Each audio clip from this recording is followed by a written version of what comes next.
They told you, we will bleed you with 1,000 cuts. They are working for their agenda. What the hell is your agenda? Spell it out to yourself and act upon that.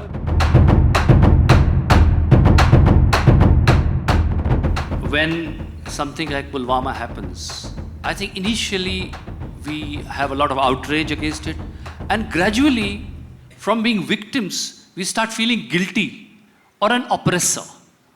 And a lot of complexities come in, and it seems a very fuzzy view after that, and a nation feels very confused what should be their reaction to terror. Say, the problem is right now, you're referring to, we're taking Pulwama as an example, you're calling this terror. But I want you to understand this. This is a planned agenda. This is not terror as far as they are concerned. They are trying to fulfill their goals in a very planned way. They did not even keep it a secret. They told you, we will bleed you with 1,000 cuts. So it is not terror, it is an agenda that they're fulfilling. They're doing what they believe is the right thing to do. Because if somebody is willing to die for something, obviously they believe strongly enough to die for it. So they're doing what they believe is the right thing to do. Now, from your standpoint, are you doing the right thing that is good for this nation is something you must decide.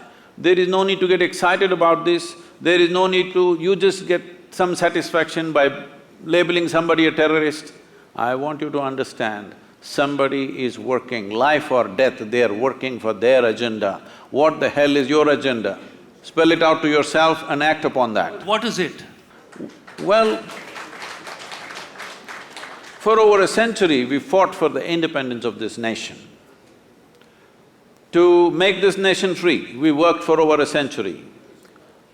A lot of life was sacrificed. Due to lack of vision, we sacrificed many more after we got our independence in the name of partition. Now, with one partition, you have seen 1 million people, over 1 million people dead and over 15 million people crossing borders from both sides, suffering. Human suffering is human suffering for me. It doesn't matter which side it's happened. So people have suffered, and in 70 years, still a whole lot of them are still not even settled on both sides of the border. And how is it that we have such a short sense of memory that we can once again talk of another break? So we must decide this. In my heart is very clear. First one thing is, make it clear to all the Indians what is India and what is not India, please do this. Don't keep the ambiguity continuing forever.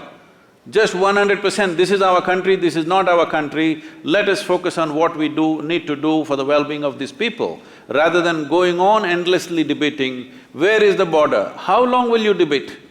2 generations of people are gone after independence and still you're debating the same thing. This is the time. If nation's consciousness is somehow awakened because of a shocking incident, please make up your mind now and work for that goal, because the sovereignty of the nation is important.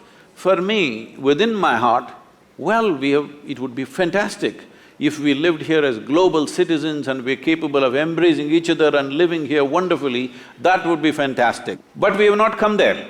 Still, nation is the largest human entity you can address. If you want to address human well-being, you can only address it as a nation. You cannot address it as a globe. We don't have the mechanics to do such a thing.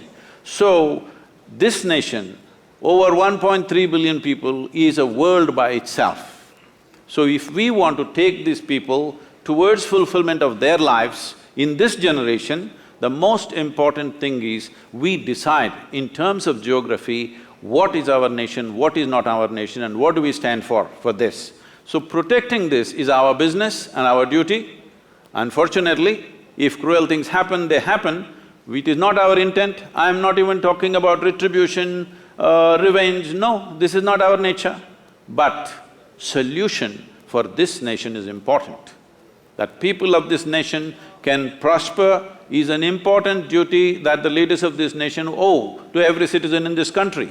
For that, it is very important that our borders are quiet, because the service and sacrifice of our soldiers is the basis. It is upon that foundation that you write your poetry, I do my spirituality, he does his yoga, somebody does his business. For all this, the basic foundation is the stable situation in the country. If we don't create that, we are failing in our fundamental duty, we are not being peaceful, we are just being naive.